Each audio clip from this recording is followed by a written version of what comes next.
اب اگر کسی نے توبہ کی ہے جی اور توبہ کے بعد اس کا عزم یہی ہے، اور توبہ کی 4 شرائط میں ایک شرط بھی یہ ہے صحیح کہ ان یعزم، کہ وہ یہ ڈٹرمنیشن اور اس ارادے کا اظہار کرے جی کہ اللہ یعود الیہ ابدا، صحیح، کہ دوبارہ کبھی بھی اس گناہ کی طرف واپس نہیں آئے. بالکل ٹھیک. اگر یہ گناہ کی یہ جو توبہ کی شرائط میں ساری شرائط موجود ہیں، دیکھیں 4 شرائط. صحیح، سب سے پہلی شرط ہے ان یندم علی فعلہ، بالکل ٹھیک. بلکہ میں یہ کہوں گا کہ یہ دوسری شرط ہے، اس سے بھی پہلی شرط یہ ہے ان یقلع عن المعصیہ، کہ سب سے پہلی یہ ہے کہ انسان گناہ سے باہر آئے. بالکل ٹھیک.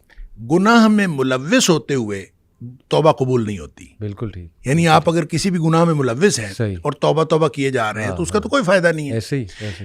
گناہ سے باہر، ان یقلع عن المعصیہ، یہ پہلی شرط ہے، اس میں سے باہر نکل آئے. بالکل ٹھیک. پھر اس کو بھی دوسری شرط آپ قرار دیں کہ ان یندم علی فعلہ، اس کے اوپر اس کو ندامت ہو، پشیمانی کی، اللہ میں نے تو نہیں کرنا تھا، ان سے ہو گیا. صحیح.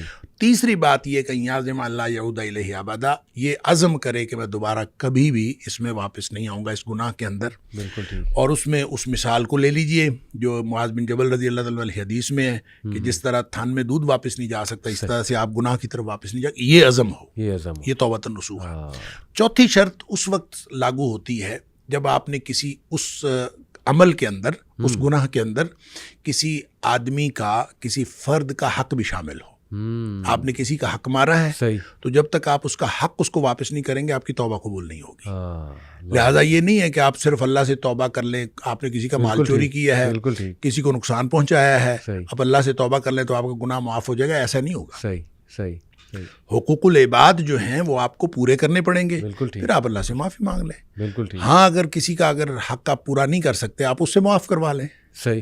آپ اس سے معاف کروا لیں کہ مجھے معاف کر دیں، میں نہیں پورا کر سکتا. صحیح.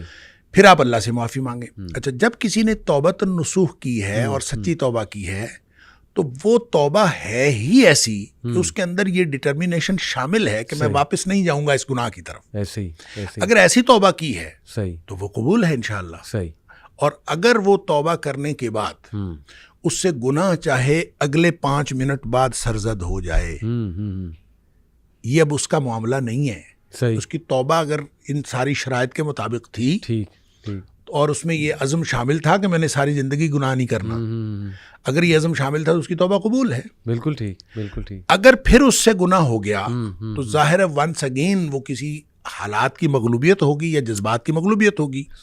تو جب پھر گناہ ہوا تو پھر اس کے اوپر وہ اسی طرح کی توبہ پھر لاگو ہوگی، پھر ہوگی تو پھر وہ توبہ قبول ہو جائے گی. یہ عمل اگر کوئی شخص دن میں 10 دفعہ بھی کرتا ہے، مسلم شریف کی حدیث ہے کہ آدمی گناہ کرتا ہے، گناہ کر کے پھر اللہ تعالیٰ سے کہتا ہے یا اللہ مجھ سے گناہ ہو گیا ہے تو مجھے معاف کر دے، تو اللہ تعالیٰ فرشتوں سے کہتا ہے کہ یہ جو میرا بندہ ہے اس نے گناہ کیا ہے، کیا اس کو یقین ہے کہ میرا ایک رب ہے اللہ، اور اور اس کو یقین ہے کہ میرا رب معاف کر دے گا؟ اور فرشتے کہتے ہیں یا اللہ یقیناً اس کو یہ یقین ہے، اسی لیے تو آپ سے معافی مانگ رہا ہے. اللہ تعالیٰ فرماتے ہیں میں نے اس کو معاف کر دیا. کیا بات ہے. اچھا، کچھ دیر بعد پھر گناہ کر لیتا ہے، پھر بیٹھ جاتا ہے رب انی اذنبت ذنبا، اللہ مجھ سے گناہ ہو گیا ہے. صحیح. تو پھر معافی مانگتا ہے اللہ تو مجھے معاف کر دے. اللہ تعالیٰ پھر فرشتوں کو گواہ کر کے کہتا ہے کہ اس کو یقین ہے کہ میرا رب اب بھی معاف کر دے گا. واہ واہ. اللہ تعالیٰ پھر معاف کر دیتا ہے. سبحان اللہ. پھر تھوڑی دیر بعد پھر اس سے گناہ ہو جاتا ہے. صحیح.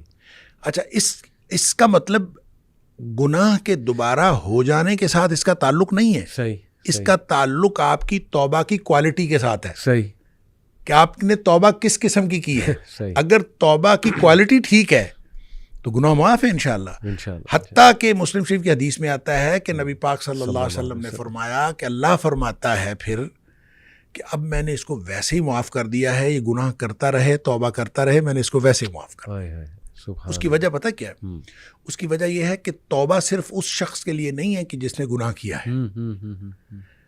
توبہ اصل میں مومن کی زندگی کا منہج ہے. مومن کی زندگی توبہ سے. اب اللہ کے رسول صلی اللہ علیہ وسلم کا کیا گناہ تھا؟ صحیح. نبی کریم صلی اللہ علیہ وسلم فرماتے ہیں میں ایک دن میں 70 سے زیادہ توبہ اور استغفار کرتا ہوں، اور ایک حدیث میں فرمایا 100 دفعہ میں توبہ اور استغفار کرتا ہوں، اور تم بھی توبہ استغفار کیا کرو. تو جب نبی پاک صلی اللہ علیہ وسلم ایک دن میں 100 دفعہ کرتے ہیں تو ہم کس بات میں, ہمیں تو سارا دن توبہ اور استغفار ہی کرتے رہنا چاہیے.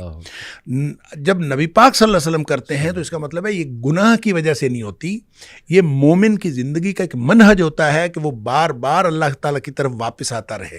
اس کی توجہ ادھر جاتی ہے, اس کی توجہ ادھر جاتی ہے, وہ واپس آئے, بار بار اپنا رجوع الی اللہ کرتا رہے, اور رجوع الی اللہ کو ری انشور کرتا رہے اور رینیو کرتا رہے. بالکل صحیح. اور یہ انسان, یہ اللہ تعالیٰ نے یہ توبہ کا منہج دیا ہے اصل میں, جس کا جو انسان کی مومن کی زندگی کا منہج ہے. وگرنہ ایسا نہیں ہے کہ لازماً توبہ کرے, پہلے گناہ کرے پھر توبہ کرے. گناہ نہ بھی ہو توبہ کرے ایسے ہی, اور توبہ کرتا رہے اور رجوع الی اللہ کرتا رہے. لہٰذا جو سوال آپ نے کیا تھا اس میں یہ ہے کہ اگر کسی سے گناہ بار بار ہوتا ہے تو گناہ کی ریپیٹیشن امپورٹنٹ نہیں ہے. امپورٹنٹ ہے کہ آپ نے جب توبہ کی تھی تو اس وقت اللہ سے کیا عزم کیا تھا. واہ بالکل صحیح. اگر اس کی کوالٹی ٹھیک ہے تو توبہ انشاءاللہ قبول ہے. صحیح. اور اگر اس میں بدنیتی تھی ہاں کہ ٹھیک ہے کوئی بات نہیں, ایک دفعہ میں معاف کروا لوں پھر دوبارہ دیکھتے ہیں, صحیح. اگر یہ بدنیتی تھی, اس کی پہلی توبہ ہی قبول نہیں ہے. ریپیٹیشن کی کیا بات ہے, اللہ اس کی پہلی توبہ ہی قبول نہیں ہے اگر اس نے بدنیتی سے کی تھی. بالکل ٹھیک. لہذا نیک نیتی کے ساتھ کی ہوئی, پوری شرائط کے ساتھ کی ہوئی توبہ وہ انشاءاللہ قبول ہے. اگرچہ اس سے تھوڑی دیر بعد بھی گناہ ہو جائے یا کچھ عرصے بعد پھر گناہ ہو جائے, تو ریپیٹیشن امپورٹنٹ نہیں ہے, توبہ کی کوالٹی اہم ہے.